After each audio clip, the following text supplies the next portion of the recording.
kwa heshima. Anaitwa Lunya mtu mbaya,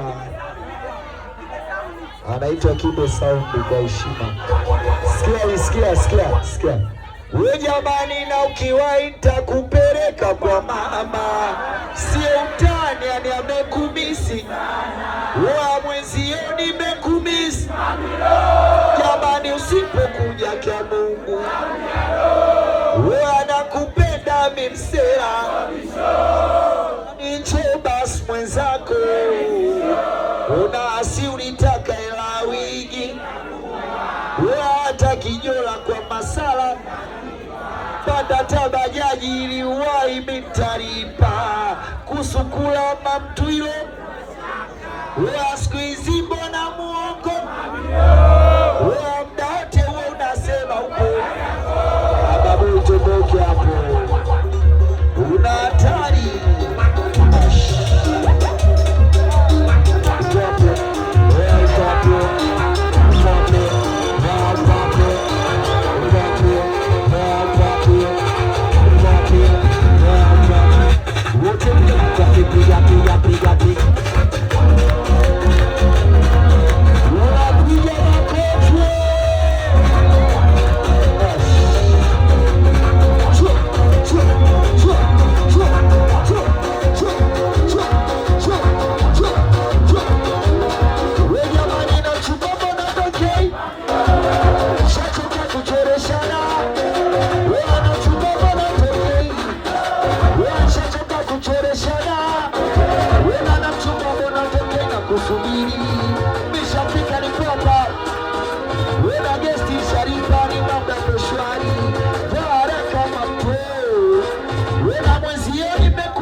Wote hapo katika ndani yako kupiga kucheza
Bara, wananikataa mtoto wa Bongo bara.